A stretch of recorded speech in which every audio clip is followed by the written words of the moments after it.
جی کسی کے ذہن میں سوال ہے تو سوال پوچھ سکتے ہیں.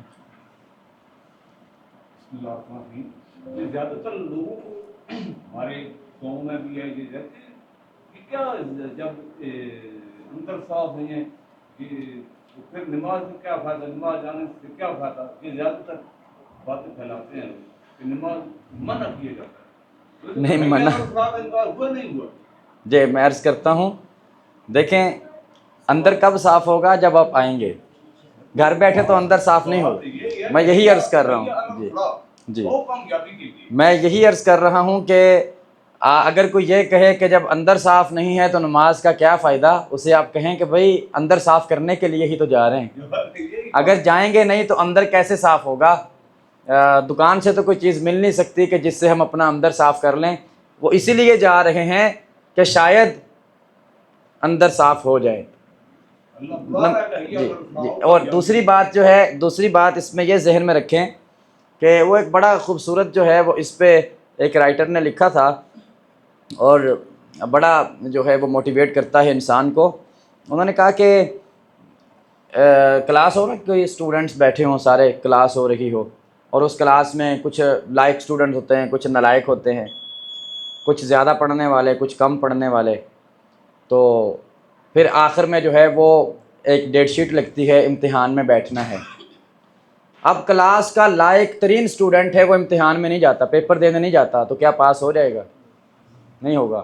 نالائق ترین ہے، پیپر میں گیا ہے، کوئی 10-15 نمبر کا پیپر کر لیا، باقی ممتحن جو ہے تھوڑا شفیق تھا، 2-3 نمبر 5 نمبر اس نے پاس دیے، اسٹار سٹور لگا کے پاس کر دیا. انہوں نے کہا کہ یہی ہے نماز کی، کہ آپ کی حاضری کمپلیٹ ہو نا اللہ کی بارگاہ میں، تو امید ہے کہ پروردگار جو ہے وہ آپ کو وہ اسی بیس پہ، یار آتا تو رہا ہے، حاضری تو رہی ہے، جو بھی تھا موجود تو رہا ہے، کہ وہ اسی بیس پہ جو ہے وہ آپ کو ممتحن، پھر ہمارے ممتحن سے بڑا شفیق تو ہے ہی کوئی نہیں.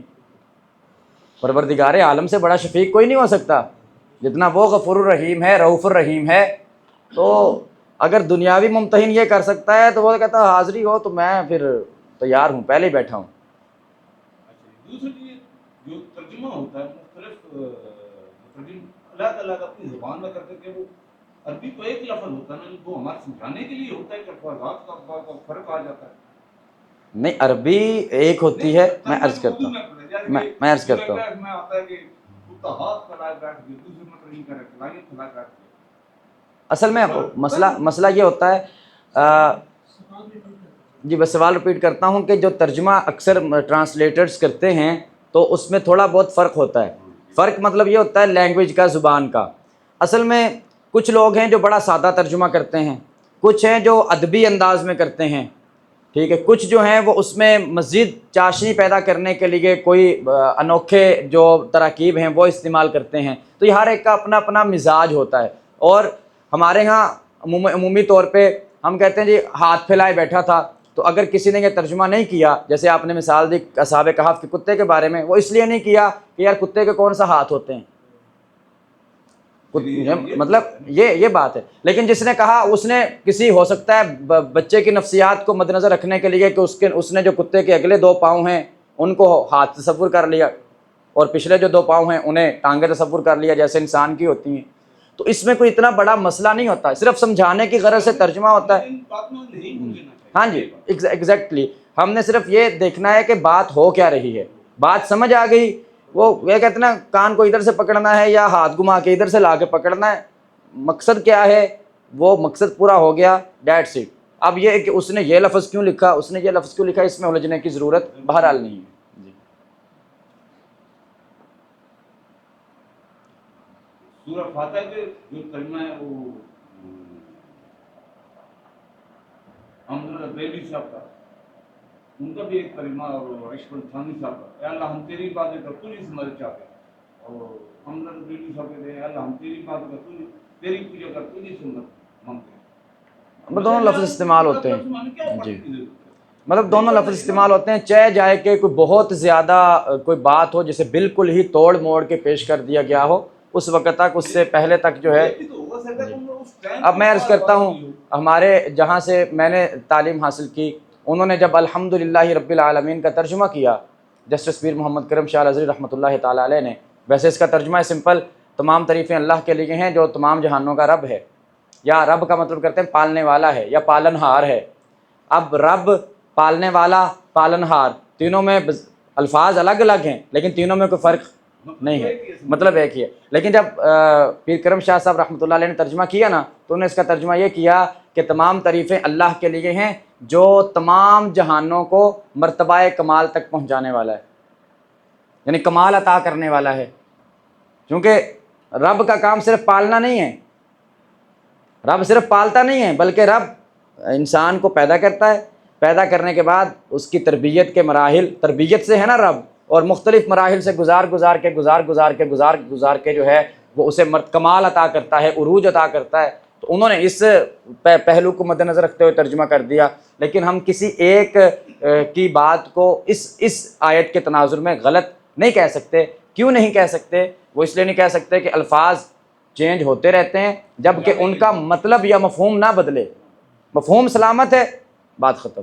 ہاں اگر کسی جگہ پہ کوئی اس طرح سے، کیونکہ کچھ تراجم ایسے بھی ہوتے ہیں کہ جن میں بہت زیادہ جو ہے وہ ایسی زبان آ جاتی ہے کہ جو بظاہر ہمارے معاشرے میں اچھی نہیں سمجھی جاتی، جیسے قرآن پاک کی اس کا مثال دی جاتی ہے وَمَكَرُوا وَمَكَرَ اللَّهُ، یہ تیسرے پارے کی آیت ہے، اور اس کے علاوہ سورۃ الانفال کی آیت ہے کہ اس کا لفظی مطلب ہے مکر کرنا۔ مکر کیا ہوتا ہے؟ دھوکہ، فریب۔ اور اس کی بات کی جاتی ہے مکرو، کافروں نے مکر کیا یا کافروں نے فریب کیا، اور آگے ہے مکر اللہ۔ تو ہم اللہ تعالیٰ کے لیے فریب کا لفظ استعمال، نیگیٹو ورڈ ہے نا، استعمال نہیں کر، لیکن کچھ مترجمین نے یہاں پہ وہ مکر کا لفظ استعمال کیا۔ لفظی اعتبار سے میرے خیال میں یہ لفظ استعمال نہیں کرنا چاہیے تھا۔ ان کی نیت کیا تھی، ان کا ارادہ کیا تھا، اس کی ہم بات نہیں کریں گے۔ اب اگر کسی نے اس کا مطلب جو ہے وہ مکر کا مطلب وہ کافروں کے فریب کی تدبیر استعمال کر لیا تو میں اسے پریفرنس دوں گا کہ یار یہ ایسا ترجمہ ہے کہ جس میں جو ہے وہ ایسے الفاظ ہیں کہ جو کسی بھی اعتبار سے بے ادبی والے نہیں ہیں۔ یہ فرق ہے تھوڑا سا، باقی عمومی طور پہ کوئی اتنا فرق پڑتا نہیں ہے، صرف ترجمے کا، آگے تفسیر کی بات جاتی ہے۔ جی بالکل جی۔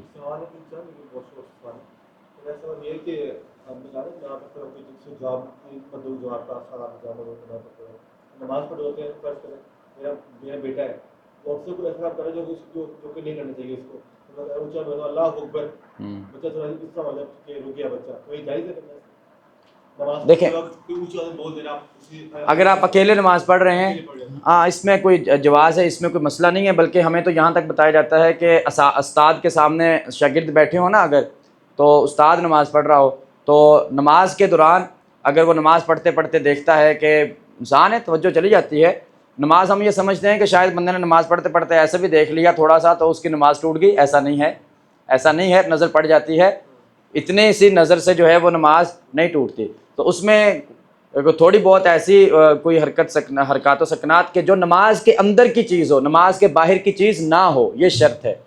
آپ پورا لیکچر دینا شروع کر دیں نماز کے دوران، یہ نہیں، وہ ایسا عمل کہ جو نماز کے اندر کا ہے وہ آپ کر لیتے ہیں تو اس سے نماز آپ کی سلامت رہتی ہے، وہ نماز آپ کی نہیں ٹوٹتی۔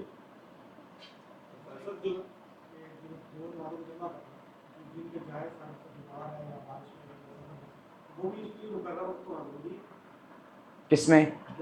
دیکھو میں نے وہ تو یہ جو ہے نا کہ بارش کی وجہ سے، باقی چیزوں کی وجہ سے، یہ تو مختلف فقہاء کی رائے ہے۔ جو اس وقت جمہور نقطہ نظر ہے وہ اس میں صرف یہی ہے کہ آپ نے میدان عرفہ میں جو رسول اللہ صلی اللہ علیہ وآلہ وسلم سے منقول ہے، وہاں پہ 2 نمازیں مزدلفہ میں جمع ہوتی تھی کہ وہاں پہ نمازیں جمع کی جائیں۔ باقی اس کے علاوہ کسی بھی روٹین میں اب نماز پڑھنی ہے تو پھر اس کا یہی طریقہ رکھیں کہ اگر جمع کرنا بھی ہو تو صورتاً اس کو جمع کیا جائے، مطلب ایک آخری وقت میں پڑھ لی جائے اور ایک آغاز وقت میں پڑھ لی جائے۔ یہ تو صرف ساری تحقیق آپ کے سامنے رکھنے کا مقصد یہی تھا کہ بھئی کسی بھی جگہ پہ ایسی بات نہیں ہے کہ بغیر عذر کے بھی جمع کر سکتے ہیں۔ اس کا پرپس صرف یہ تھا، اس کا مقصد یہ نہیں تھا کہ ہم کسی ایک پہلو کو لے کر کہ اچھا بارش ہو رہی ہے تو جمع کر لیں، اور بارش نے کیا کہنا ہے۔ تو کوئی ایسے ہمارے ہاں بارش، ہاں سیلاب سلوب کے موسم ہوں تو پھر بنتی بھی ہے بات کہ ایسے علاقوں میں وہاں انسان نہیں جا سکتا، لیکن اگر آپ نے مسجد میں نہیں جانا، گھر میں پڑھنی ہے تو پھر تو کسی وقت بھی جو ہے وہ پڑھ سکتے ہیں، گھر میں بارش نے کیا کہنا ہے. یہ ہوتی تھی اس دور کی باتیں جب باہر انسان نکلا ہوتا تھا، نہ کوئی راستہ نہ کچھ اور ہے، پھر مجبوری ہو جائے پھر الگ پہلو ہے. حنفی موقف یہ ہے کہ کسی صورت میں بھی نماز جو ہے وہ ایک وقت میں نہیں پڑھی جا سکتی. جی حنفی موقف یہ ہے کہ کسی مجبوری کی وجہ سے بھی ایک وقت میں دو نمازیں نہیں جمع کی جا سکتی. جو صبری صورت بیان کی گئی ہے نا، شکل کے حساب سے دو نمازیں اکٹھی کی جا سکتی ہیں، تو ایک آخری وقت میں پڑھ لی جائے، ایک پہلے وقت میں پڑھ لی جائے. باقی ایک وقت میں دونوں نمازوں کو مجبوراً بھی پڑھنے کی اجازت نہیں. جی جی ہاں، جی جی اگر آپ پڑھتے ہیں تو ایک قضا ہوگی، دوسری ادا ہوگی. اگر ایک بعد والی کو پہلے پڑھ لیا ہے تو وہ پہلی والی ادا ہو جائے گی، اور جو پہلے آپ نے ادا کر دی ہے وہ ہوئی نہیں ہے، وہ آپ کو دوبارہ ادا کرنی پڑے گی.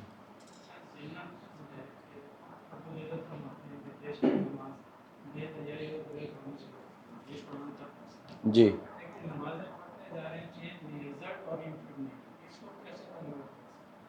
اس کی وہ میں نے پہلے ہی عرض کی کہ ہم جو نماز، سوال یہ ہے کہ قرآن فرماتا ہے کہ ان الصلاۃ، 21ویں پارے کی پہلی آیت ہے، ان الصلاۃ تنہی عن الفحشاء والمنکر، بے شک نماز بے حیائی اور برائی سے منع کرتی ہے. لیکن ہم نماز پڑھ رہے ہیں اور چینج نہیں آ رہا معاشرے میں اس طرح سے. ہم نماز جو پڑھ رہے ہیں وہ صرف ایک ڈیوٹی سمجھ کے پڑھ رہے ہیں، ذمہ داری. ایک بندہ ہے جو کام کرتا ہے شوق کے ساتھ، ایک کام کرتا ہے ذمہ داری سمجھ کے، دونوں میں فرق ہوتا ہے. یہ جو چینج آنا ہے، یہ چینج اس صورت میں آتا ہے کہ جب آپ، پہلے والا جو چینج ہے اس میں بھی چینج آئے گا، لیکن اس میں تھوڑا ٹائم ٹیکنگ ہوتا ہے کہ وہ اللہ تعالیٰ کسی وقت بھی جو ہے انسان کو تبدیل فرما سکتا ہے. لیکن یہ دوسرے والی جو چیز ہے کہ جب آپ شوق کے ساتھ آتے ہیں، جب آپ بیٹھے ہوتے ہیں انتظار میں کہ کب اگلی نماز کا وقت شروع ہو، کب اذان آئے اور کب میں مسجد کی طرف پہنچوں، جب یہ والی کیفیت ہوتی ہے تو پھر آٹومیٹکلی انسان کے اندر چینج آنا شروع ہو جاتا ہے. رسول اللہ صلی اللہ علیہ وسلم نے اسی لیے تو پھر ایک دوسری بات اور بھی ہے، میں اس کو اس انداز میں بھی کروں گا. آج کے یہ جیسے سردیوں کا موسم گزرا نا، ابھی ظہر کی نماز، عصر، مغرب، عشاء، ویسے ظہر پڑھیں تو ساتھ ہی عشاء کا ٹائم ہو جاتا ہے، اس طرح کی صورتحال تھی. آپ نے وضو کیا، ظہر کی نماز پڑھی، خدا نہ خواستہ بندے کا کوئی پلان تھا، اس نے کوئی گناہ کرنا تھا، خدا نہ خواستہ، وہ صرف اس وجہ سے رک جاتا ہے نماز کی وجہ سے کہ یار میں نے ابھی تو، اگر وہ نماز کا عادی ہو، یار ابھی تو میں وضو کر کے آیا ہوں، نماز پڑھ کے آیا ہوں، اگر میں نے اس کام کی طرف متوجہ ہو گیا تو پھر میری اگلی نماز جو ہے وہ آٹومیٹکلی مس ہو جائے گی، رہ جائے گی. ٹھیک ہے، تو وہ کیا کرے گا، وہ بیٹھا رہے گا اور وہ اپنی نماز کے وقت میں آئے گا، نماز پڑھے گا. اسی طرح سے وہ ایک کے بعد دوسری کا، دوسری کے بعد تیسری کا، چوتھی نماز کا وقت ہوتا جائے گا. تو یہ ہوتی ہے جب انسان کی روٹین. اگر یہ والی ہو، ہم اول تو اقامت صلاۃ کا ہم سے ذکر کیا گیا نا کہ نماز قائم کرو، ہم تو پڑھنے کی بات ہو رہی ہے، ہم تو پڑھتے ہیں، قائم تو ہم کر ہی نہیں رہے. قائم کا مطلب یہی ہوتا ہے کہ آپ نے روٹین میں ایسے آنا ہے کہ فجر، ظہر، عصر، مغرب، عشاء، فجر، ظہر، عصر، مغرب، عشاء، کوئی نماز اس سے آپ کی ترک نہ ہو رہی ہو، چھوٹ نہ رہی ہو، کوئی قضا نہ ہو رہی ہو. یہ ہے اقامت صلاۃ. ہم جو کرتے ہیں وہ ہمارا یہ ہوتا ہے کہ جو قرآن میں کہا گیا الذین ھم عن صلاتہم ساہون، اپنی نمازوں سے غافل ہیں. مطلب آج 2 پڑھ لیں، اگلے دن 3 پڑھ لیں، اگلے دن 4 پڑھ لیں، پھر 2 پڑھ لیں، پھر 3 پڑھ، قضا ڈیلی کوئی نہ کوئی ہو رہی ہوتی ہے. تو ایسی نماز اصل میں انسان کے اندر وہ مستقل مزاجی والی جو نہ ہو، وہ انسان کے اندر اس طرح سے تبدیلی پیدا نہیں کرتی جس طرح سے وہ نماز انسان کے اندر تبدیلی پیدا کرتی ہے جو مستقل مزاجی کے ساتھ ادا کی جا رہی ہے. تو پہلے تو اپنے آپ کو وہ مستقل مزاج بنانے کی ضرورت ہے.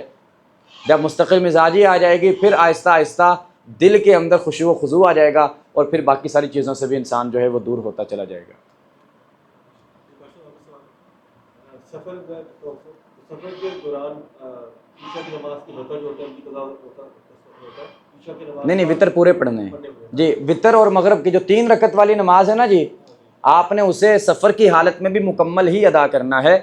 اور اکثر یہ آپ کے سوال سے میرے ذہن میں سوال آ گیا، لوگ یہ بھی سوال کر دیتے ہیں کہ فرضوں کے تو ہم نے 4 فرض ہیں تو 2 فرض پڑھ لیے، اب اگر ظہر کی 4 سنتیں پڑھنی ہیں حالت سفر میں تو کیا سنتیں بھی 2 پڑھی جائیں گی؟ نہیں، سنتیں پوری پڑھی جائیں گی. سنتوں میں قصر نہیں ہوگا. سنتوں میں یہ ہے کہ سفر کی حالت میں آپ کے پاس وقت ہے تو ادا کر لیں، وقت نہیں ہے تو سنت موقدہ سفر کی حالت میں ترک کر سکتے ہیں، اجازت موجود ہے۔ لیکن اگر سنتیں پڑھنی ہیں، ادا کرنی ہیں، تو پھر پوری پڑھنی پڑیں گی، سنتوں میں قصر نہیں ہو سکتی۔ سفر میں نماز جمعہ اگر آپ امام کے ساتھ پڑھ رہے ہیں پھر تو جمعہ ہی پڑھیں گے، ورنہ مسافر کے لیے نماز جمعہ فرض نہیں ہوتا، اس کے لیے وہ ظہر کی نماز ہی ہوتی ہے۔ جماعت ہو رہی ہو، مسجد بیٹھے ہوئے اور جماعت چل رہی ہے، جماعت سے ادا کریں یا اپنی نماز ادا کریں؟ نہیں، جماعت اگر جماعت چل رہی ہے مسجد میں ہیں تو پھر تو آبویسلی آپ جماعت کے ساتھ نماز ادا کریں گے۔ اچھا، یہ سوال جو آپ نے پوچھا نا، اس سے پھر ایک اور بحث چھڑ پڑتی ہے، وہ یہ کہ جی فجر کی جو سنتیں ہیں، جماعت ہو رہی ہے، بندہ آیا ہے گھر سے وضو کر کے، سوچا تھا سنتیں پڑھ لوں گا، آگے فجر شروع ہے، سنتیں ابھی رہتی ہیں، سنتیں نہیں پڑھیں، تو اس صورت میں جو ہے وہ کچھ لوگوں کا یہ کہنا ہے کہ انسان جب فرائض ادا کر رہا ہو، جب انسان جو ہے وہ پڑھ رہا ہو، جماعت ہو رہی ہو، اس وقت سنتیں پڑھ سکتے ہیں۔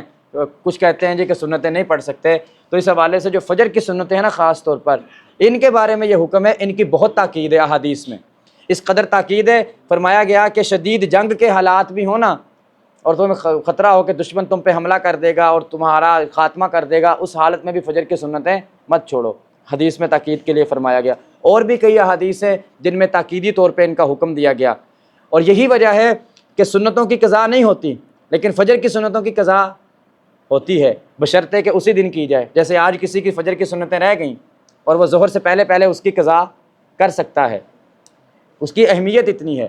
تو اسی لیے کہا جاتا ہے کہ اگر جماعت کھڑی ہے اور امام نے ابھی جماعت کھڑی کی ہے اور آپ کو یقین ہے کہ آپ سنتیں پڑھ کے جماعت کے ساتھ شامل ہو جائیں گے، تو پھر آپ بہتر ہے کہ کسی ایک کونے میں باہر صحن میں کھڑے ہو جائیں، سائیڈ پہ، جس سے جماعت میں خلل نہ پڑے، تو اپنی سنتیں ادا کر لیں اور اس کے بعد جماعت میں شامل ہو جائیں۔ لیکن اگر یہ کیفیت ہو کہ آپ کو لگے کہ جماعت مکمل ہو جائے گی اور آپ سنتوں میں ہوں گے، تو پھر سنتوں کو ترک کریں اور پہلے جماعت میں شامل ہوں، بعد میں سورج نکلنے کے بعد ان کی قضا کر لیں۔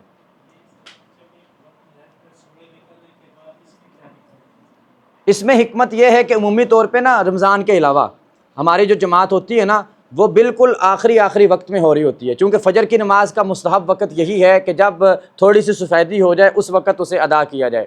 تو عمومی آپ نے کبھی دیکھا ہوگا فجر کی نماز پڑھ کے ہم باہر نکلتے ہیں تو کافی دن نکلا ہوتا ہے، تو وہ ٹائم ہوتا ہے کہ 10-15 منٹ کے بعد سورج طلوع ہونے کا ٹائم ہے، اور 3 اوقات ایسے ہیں جن میں جو ہے وہ نماز ادا کرنے کو منع کیا گیا ہے۔ ایک سورج نکلنے کا وقت ہے، ایک سورج کے زوال کا وقت ہے جب وہ درمیان میں ہوتا ہے بالکل، تیسرا جو ہے وہ سورج کے غروب ہونے کا وقت ہے۔ یہ اس لیے منع کیا گیا کہ کچھ قومیں ایسی ہیں جو سورج کی پوجا کرتی ہیں اور وہ اسی وقت عبادت کر رہی ہوتی ہیں، تو اس لیے منع کیا گیا کہ کہیں ایسا نہ ہو تمہاری ان کے ساتھ مشابہت ہو جائے، تو اس لیے انتظار کرو سورج نکلنے کا، سورج نکلنے کے بعد 10-15 منٹ کے گیپ کے بعد جب مشابہت کا اثر زائل ہو جائے، پھر جو ہے آپ اپنی کوئی بھی نماز ادا کر سکتے ہیں۔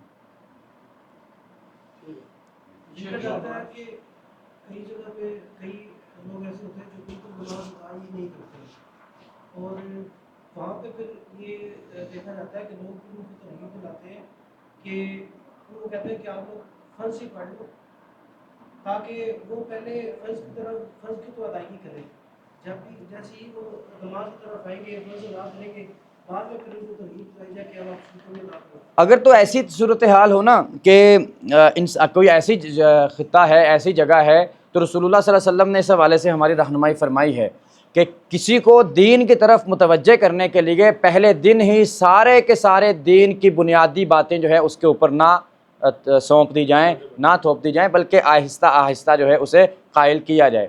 جیسے حضرت علی رضی اللہ تعالیٰ عنہ کو حضور نے یمن بھیجا تو فرمایا کہ پہلے جو ہے انہیں حکم دینا کلمے کا، کلمے پہ راسخ ہو جائیں، پھر نماز کا، نماز پہ راسخ ہو جائیں، پھر زکوٰۃ کا، پھر حج کا، باقی چیزوں کا، ٹھیک ہے۔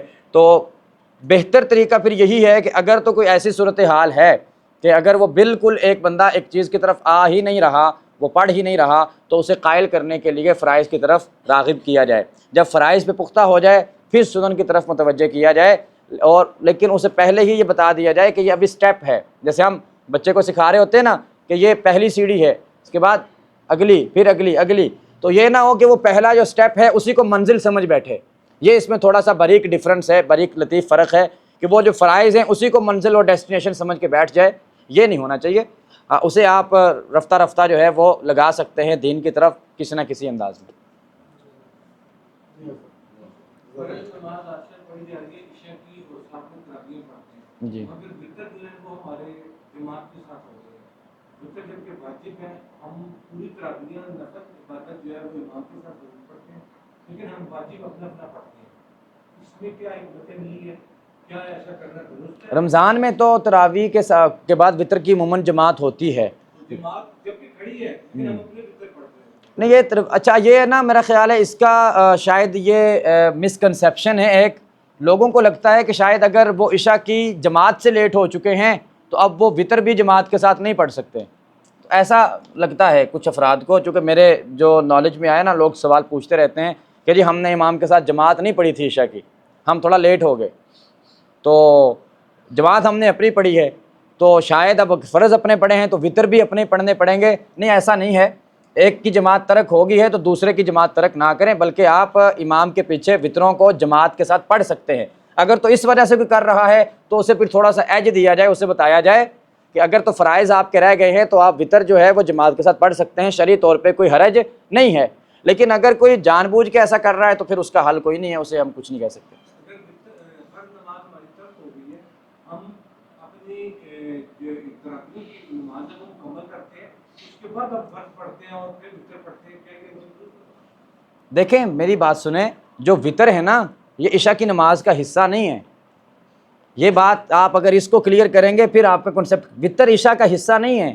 وطر ایک الگ نماز ہے, تراویح کا حصہ بھی نہیں ہے. وطر جو ہے یہ ہر رات کا یہ جو ہے وہ واجب ہے کہ انسان اللہ کا شکر ادا کرنے کے لیے کہ پروردگار تو نے مجھے پورا دن صحیح سلامت گزارا ہے, میں تیرا شکر ادا کرنے کے لیے آج وطر ادا کر. یہ ہر رات کے واجب ہیں. عشاء کی نماز کے ساتھ اسے اس لیے خاص کیا گیا کہ انسان جو ہے وہ آج جیسے مصروف ہے, ورنہ تو وطر کا صحیح ٹائم وہی ہے کہ آپ سو جائیں, تہجد کے وقت اٹھیں, وطر پڑھیں, لیکن آج نہیں اٹھا جاتا. تو اس لیے پھر وطروں کو عشاء کی نماز کے ساتھ شامل کر دیا گیا کہ اسی وقت ادا کر لیا جائے. اب اس کی ترتیب میں کہ پہلے وطر پڑھ لیں پہلے عشاء پڑھ لیں, میرے خیال میں اس میں کوئی اتنا مسئلہ نہیں ہے. آگے پیچھے ترتیب آپ کر سکتے ہیں, کیونکہ وطر وہ الگ نماز ہے, وہ عشاء کا حصہ ہے ہی نہیں. تو اس میں اگر آپ جیسے آپ نے سوال پوچھا کہ ایک بندہ آ رہا ہے, اس نے جماعت کے ساتھ نماز نہیں پڑھی اور وہ تراویح کے ساتھ شامل ہو گیا ڈائریکٹ آ کے, تو اول تو اسے چاہیے تھا کہ پہلے اپنے فرض پڑھ لے کم از کم, پھر تراویح میں آئے. لیکن اگر ایسا کر لیا کہ وہ تراویح میں آ گیا, اب اس کے بعد وطر کی جماعت شروع ہے اور وہ اپنے فرض پڑھ رہا ہے, تو یہ بھی تھوڑا سا دیکھنا پڑے گا کہ اسے کہ وہ فرض وطر جو ہے وہ امام کے ساتھ ادا کر لے, فرض اپنے بعد میں ادا کر سکتا ہے. زید جو ہے وہ رات کی ڈیوٹی کرتا ہے, اس کو آ کے سو جاتا ہے جی, مگر جب وہ دوبارہ اٹھتا ہے تو زہر کا وقت جا چکا ہوتا ہے, اثر کے وقت کے آخری مراحل میں وہ اپنی ظہر اور اثر دونوں پڑھتا ہے.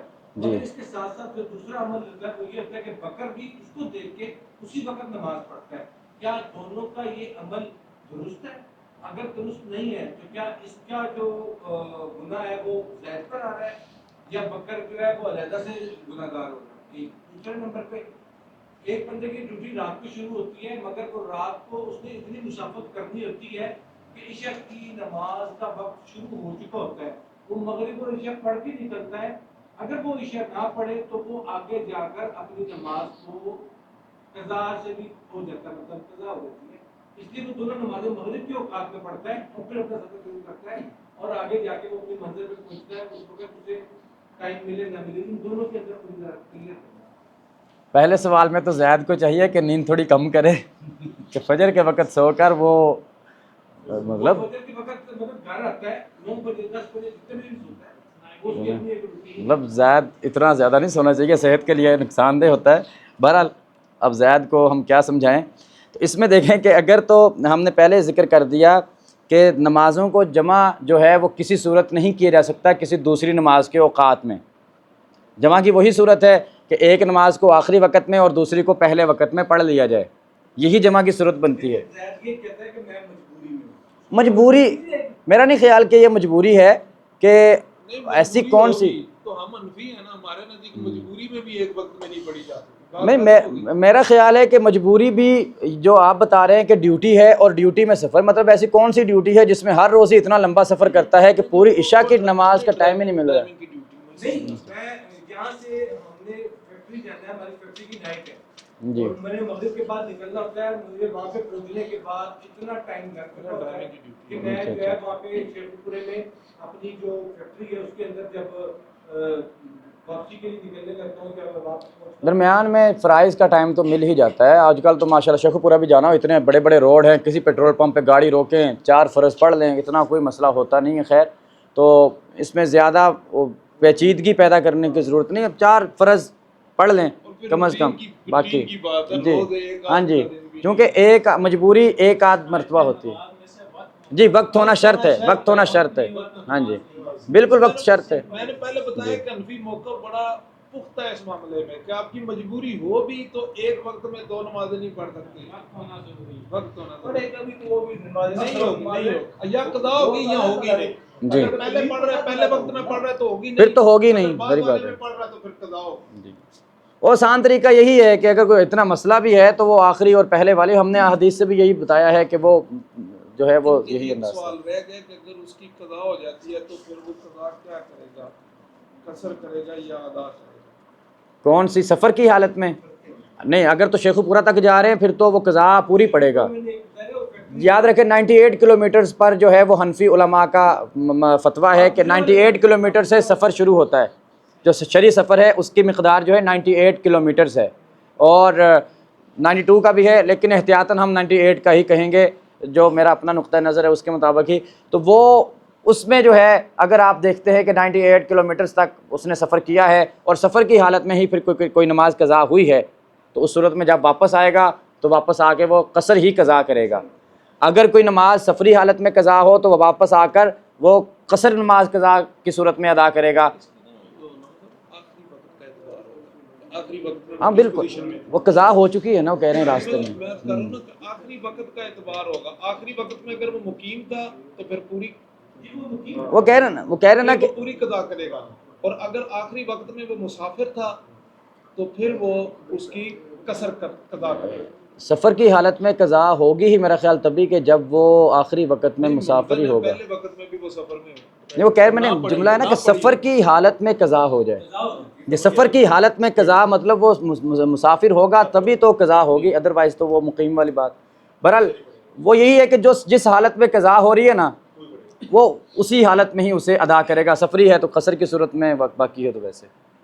باقی وہ کسی ایک عمل کا دوسرے پہ کو نہیں ہوتا کہ جی مجھے دیکھ کے اس نے کام شروع کر دیا. بھی اللہ نے تمہیں اپنا شعور اپنی سوچ عطا کی ہے. یہ نہیں ہے کہ اگر کسی نے مجھے دیکھ کے ویسا عمل شروع کر دیا تو مجھے بھی اس کا گناہ ملے گا. ہاں جی دونوں کو چاہیے ایک دوسرے کی اصلاح کریں. دعا فرمائیں جی. الحمدللہ رب العالمین والصلاة والسلام علی سید الانبیاء والمرسلین. ربنا آتنا فی الدنیا حسنۃ وفی الآخرۃ حسنۃ وقنا عذاب النار. الہ العالمین ہمارے اس سلسلے کو اپنی بارگاہ میں قبول و منظور فرما. الہ العالمین ہمیں دین کی سمجھ عطا فرما، اور اس دین کی سمجھ کے لیے ہمارے ذہنوں کو کشادہ فرما دے. الہ العالمین ہمیں اس کے لیے اپنا وقت دینے کی بھی توفیق عطا فرما. اس کے لیے کوئی چھوٹی موٹی تکلیف ہے تو وہ برداشت کرنے کی بھی ہمت، طاقت اور طاقت جو ہے وہ ہمیں اپنی جناب سے توفیق عطا فرما دے. اور الہ العالمین ہمیں دین کو سمجھ کر اس پر عمل کرنے کی بھی توفیق عطا فرما. صلی اللہ تعالی علی خیر خلق و نور عرش و زینت.